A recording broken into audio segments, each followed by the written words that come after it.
Happy thoughts नाते म्हणजे वंदनीय पूजनीय आणि अनुकरणीय स्वीकारते ते नाते होते. माझ्या समोर उपस्थित असलेले नातेपुतेमधील अनेक नामवंत डॉक्टर नरेंद्र कवितके सर, निर्भीड पत्रकार आमचे मित्र सुनीलजी राऊत, त्याचबरोबर ज्यांच्यामुळे इथपर्यंत पोहोचलो आणि ज्यांच्या बोलण्यामुळे मी तुम्हाला परिचित झालो ते कारवा बंधू, शक्तीजी कारवा आणि केदारजी कारवा, तसेच आमचे मित्र यादव सर आणि आपण सर्व सज्जन. असंख्याशी संघ झाला तर रासंगाचा प्रसंग येत नाही, पण एकदा रासंगाचा प्रसंग आला तर निसंग राहता येत नाही. कारण जिथं तेजगाम फाउंडेशनचा सत्संग प्राप्त होतो तिथं भक्तीला शक्तीचं अधिष्ठान लाभतं आणि आचाराला विचारांचं प्रतिष्ठान लाभतं. आचाराला विचारांचं प्रतिष्ठान लाभलं की कर्तृत्वाची उंची वाढत जाते. ज्यांच्या कर्तृत्वाची उंची वाढत जाते त्यांना ध्यानाची महती कळते. खरं तर खूप दिवसानंतर नातेपुतेमध्ये बोलण्याचा हा योग आला. ज्या वेळेस कालच मी माझ्या वडिलांबरोबर इथं त्यांना दवाखान्यात घेऊन आलो होतो आणि रिक्षातून जाताना एक रिक्षा पाहिली आणि त्या रिक्षावरती जो बोर्ड होता आणि आपल्या मुलाचा फोटो DYSP साहेबांबरोबर पाहिला आणि वडिलांनी त्या पंढरीच्या पांडुरंगाला माळकरी असल्यामुळं नमस्कार केला. मी म्हटलं असं काय केलं? नाही म्हटले, जे आत होतं ते मला बाहेर दिसलं म्हणून मला तसं पांडुरंगाची आठवण झाली. म्हणजे तेजगाम फाउंडेशनच्या कार्यक्रमाचा फलक पाहिल्यानंतर एखाद्या निष्ठावंत वारकऱ्याला पंढरीच्या पांडुरंगाचं दर्शन व्हावं एवढं चांगलं काम हे तेजगाम फाउंडेशन करतं.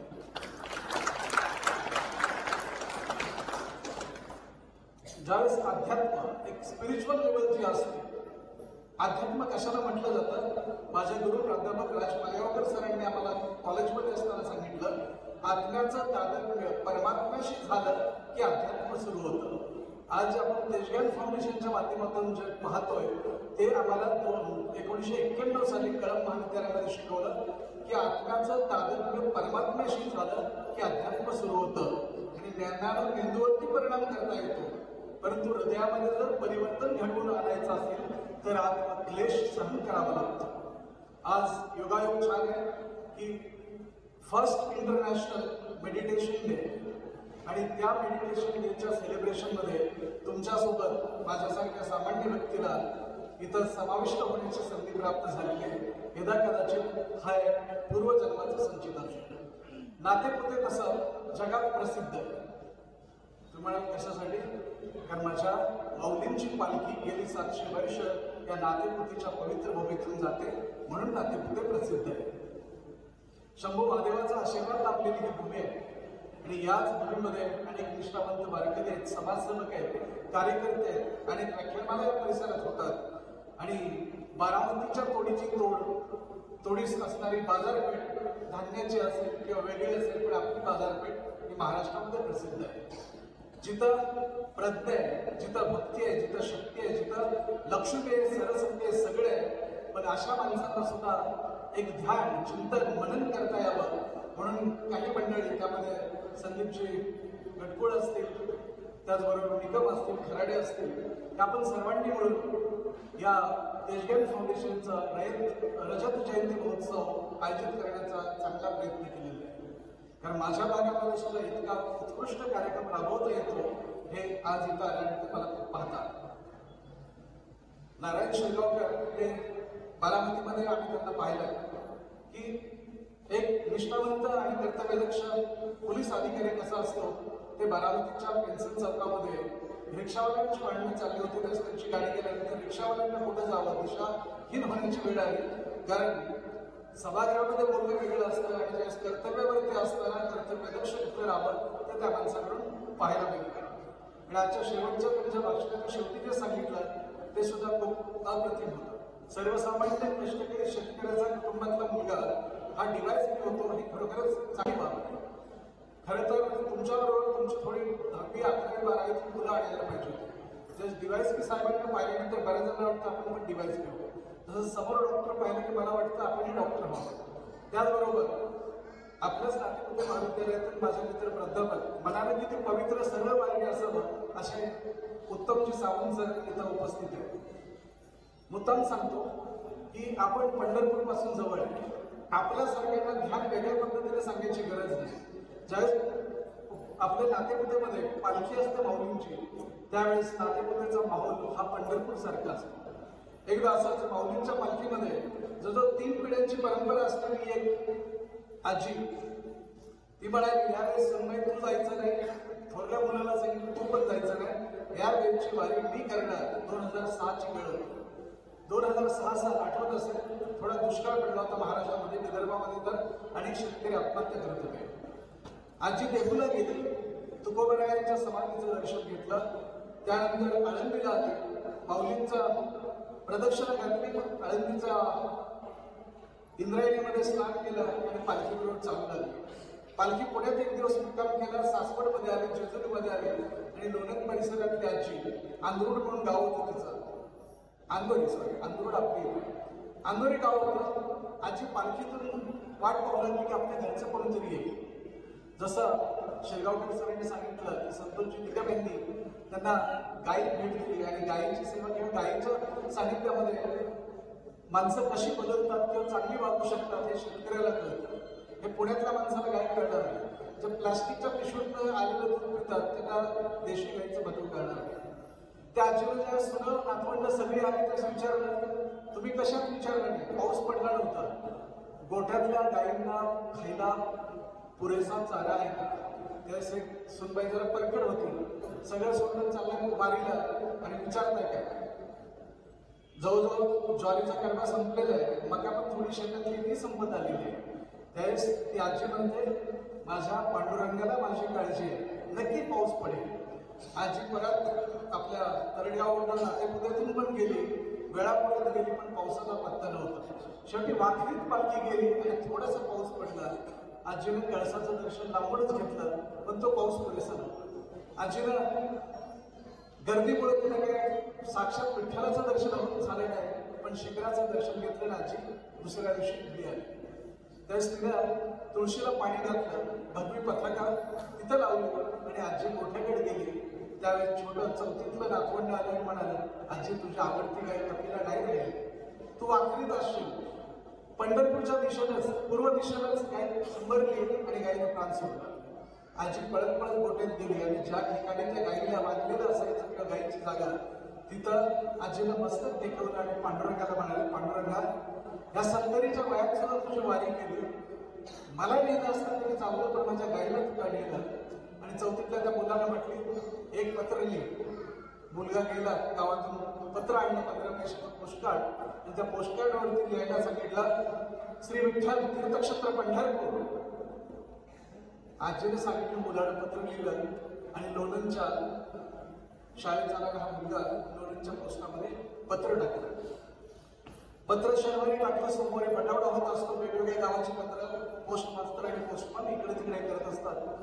त्यावेळेस 15 पैशाच्या पोस्टकार्डवरचा आयुष्यातला पहिल्यांदा पाहिलेला पत्ता त्याने पाहिला, श्री क्षेत्र पंढरपूर, श्री विठ्ठल तीर्थक्षेत्र पंढरपूर. पोस्टमन थोडं गडबडलं. खरं तर एक शपथ दिली जाते कुठल्याही पोस्ट मास्तरने किंवा पोस्टमननं पत्र कधी वाचून पाहायचं नसतं, पत्ता पाहायचा असतो.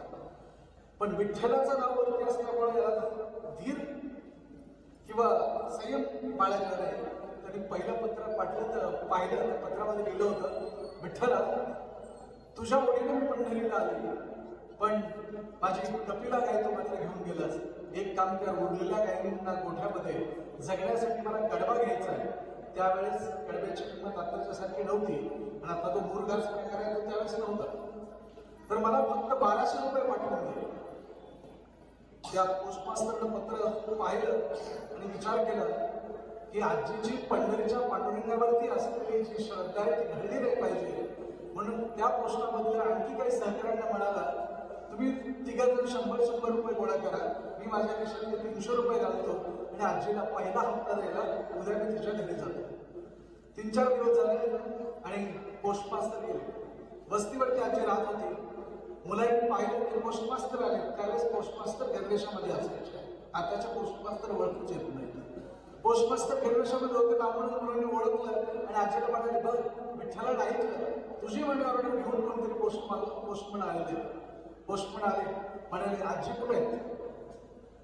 आजी पुढे झाली मीच आहे. म्हणले विठ्ठलाने तुला मनी ऑर्डर केलेली आहे. तिन्ही सुनांना बोलवलं. ऊसाचं शेतामध्ये जे नांगरट वगैरे आहे काम चाललं होतं त्या मुलांना बोलवलं. म्हणाले बघा माझ्या विठ्ठलाने मनी ऑर्डर पाठवली, साक्षात पोस्टमन घेऊन आलेले आहे. त्यावेळेस पोस्टमनला विचारलं किती मनी ऑर्डर आहे? ते म्हणाले 600. जसं शिरगावकर साहेबांनी सांगितलं तसंच आजी म्हणाली अरे माझा विठ्ठल आहे, 600 नाही 1200 पाठवले असतील. ते काय 2 हप्त्यात लाडक्या बहिणीची योजना देणार काय महाराष्ट्र सरकार आहे का? त्यास पोस्टमन म्हणाला आजी तुझ्यासारखे अनेक मागणी केले होते. विठ्ठलाला सुद्धा प्रश्न पडला, विठ्ठल पुढच्या एकादशीला तुला उरलेले 600 रुपये पाठवेल.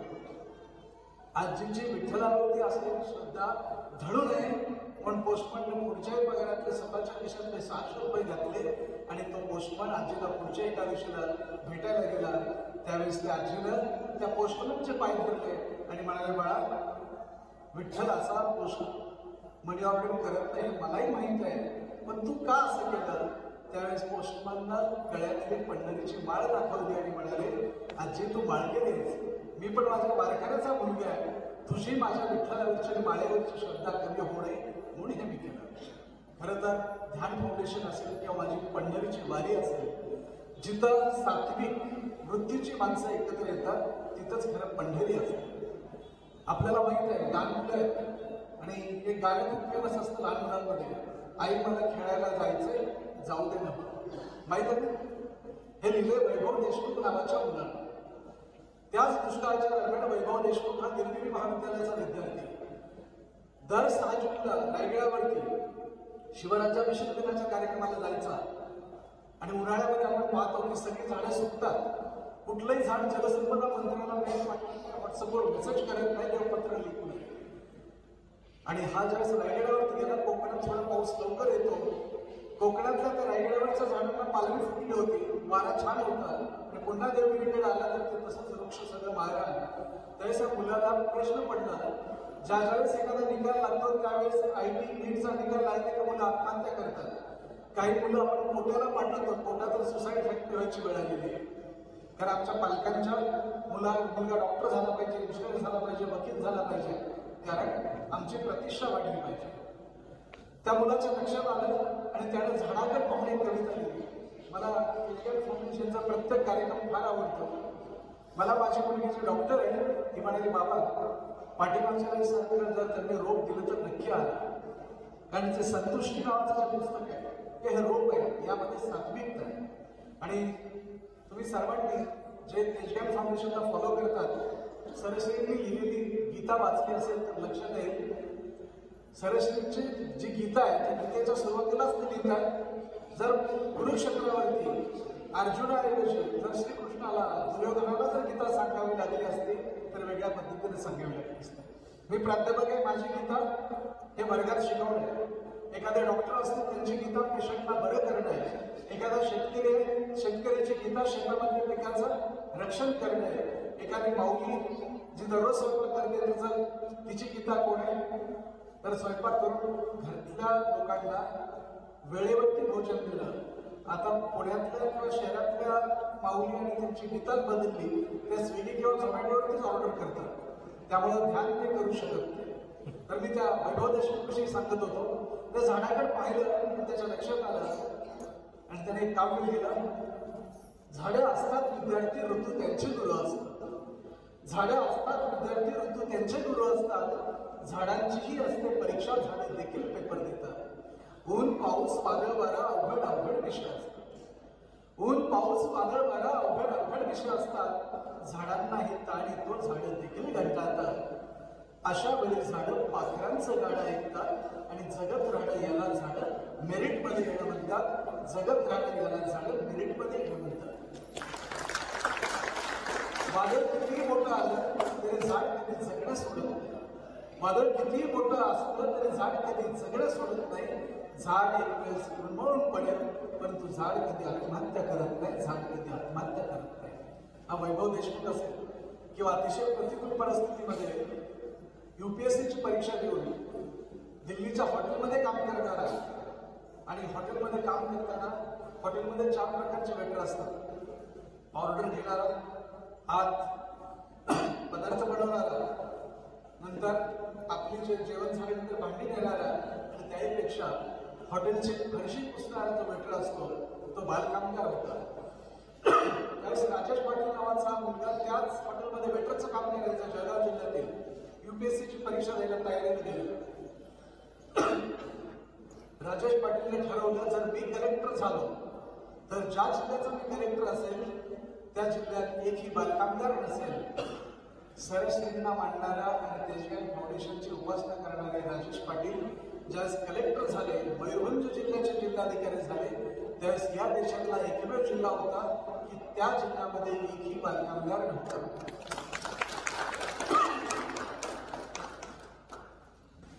आणि मी ज्यावेळेस सरस्वतींच्या पुस्तकांचा अभ्यास केल्यावेळेस माझ्या लक्षात आलं या माणसावरती स्वामी विवेकानंदांच्या विचारांचा प्रभाव असला पाहिजे.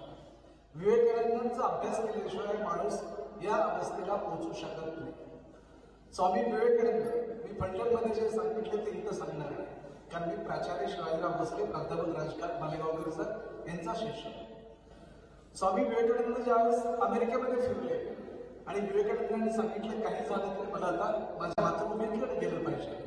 त्यावेळेस तिथल्या लोकांना सांगितलं मी तुमच्यासाठी विद्यापीठामध्ये एखादा अध्यासन उभा करतो, तुम्हाला बंगला देतो, गाडी देतो, नोकर चाकर देतो. त्यावेळेस नरेंद्र दत्त म्हणजे स्वामी विवेकानंद म्हणाले, handful soil of India is the highest heaven to be. माझ्या पवित्र हिंदुस्थानमधली मुठभर माती सुद्धा मला स्वर्गा समान आहे. आज आपण पाहतो की विवेकानंदांचा शिक्षण विषयीचा विचार प्रत्येक शाळा, महाविद्यालय आणि विद्यापीठाने जर अंगीकारला तर कुठल्याही शाळा आणि कॉलेजमध्ये कुठल्याही प्रकारची मारामारी होणार नाही, खून वगैरे तर होऊच शकणार नाही. कारण विवेकानंद म्हणतात, we want that education by which character is form, the strength of mind is increased, the intellect is expanded and by which one can stand on one's own feet. तेच विवेकानंद ज्या वेळेस भारतात गेल्या होते त्याच्या 8 दिवस अगोदर केम्ब्रिज विद्यापीठामध्ये एका सभागृहामध्ये त्यांचं व्याख्यान ठेवण्यात आलं. पाठीमागे जे रिफ्रेशमेंटची तयारी चाललेली आहे त्यामुळे अनेकांचं ध्यान विचलित होईल. त्यामुळे मी तुम्हाला विनंती करतो की हा ध्यानाचा कार्यक्रम आहे, त्यामुळे ध्यानानं काम करा. तर विवेकानंदांचं शेवटचं भाषण ज्या सभागृहामध्ये झालं त्या सभागृहामध्ये असंच काही महिला भगिनी होते आणि काही पुरुष मंडळी होते. ते अद्वैतावरती विवेकानंद बोलत होते. त्यावेळेस एक ग्रस्त उठले आणि म्हणाले, तुम्ही खूप छान बोलला, भाषेवरती प्रभुत्व आहे, आवाजात गोडी आहे, पण तुमचा जो अद्वैत आहे ते तत्वज्ञान आम्हाला थोडं व्यावहारिक पातळीवरती समजून सांगा. त्यावेळेस विवेकानंद म्हणाले, समजा या बंदिस्त सभागृहामध्ये जर एखादा बिबट्या आला तर तुम्ही काय कराल? त्यावेळेस महिला भगिनी म्हणाल्या, आम्ही स्वतःचा जीव वाचवण्याचा प्रयत्न करू आणि जमेल तिथून निघून जाऊ. त्यावेळेस विवेकानंद म्हणतात, जर तुमच्या मांडीवरती एखादा आसपास छोटं बाळ खेळत असेल आणि तो बिबट्या तर त्या बाळाला पकडण्याचा प्रयत्न केला तर तुम्ही काय कराल? त्यावेळेस स्वामींनी एक महिला भगिनी म्हणते, जीवाच्या आकांतानं प्रतिकार करेल परंतु त्या बाळाचा जीव वाचवेल. ते स्वामीजी म्हणतात, जर ते बाळ तुमचं नसेल तर? त्यावेळेस ती माता म्हणते, तरी देखील मी तेच करेल.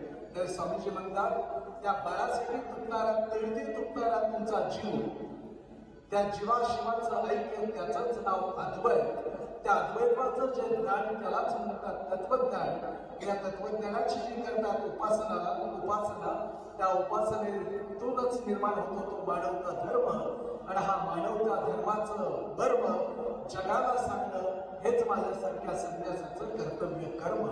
हे वाक्य ऐकलं आणि शेवटच्या वाक्यावरती बसलेले सदग्रस्त उभा राहिले आणि म्हणाले, आजपर्यंत आम्हाला वाटत होतं की इंग्रजांच्या राज्यावरती, इंग्रजांच्या देशावरती सूर्य कधीच मावळत नाही, परंतु विवेकानंद नावाच्या व्यक्तीचा सांस्कृतिक सूर्य ज्यावेळेस इथं तळपतोय त्यावेळेस इंग्रजांनी लक्षात घेतलं पाहिजे की भारतीय संस्कृतीचा कधी अस्ताला न जाणारा सूर्य विवेकानंदांच्या रूपात आज अमेरिकेत उपस्थित आहे. फक्त ते अमेरिकन आणि इंग्रज लोकांच्या ध्यानात आलं पाहिजे. तर ध्यानाची जी शक्ती आहे, मनाची जी शक्ती आहे ती मी मागच्या 10 दिवस अनुभवलेली.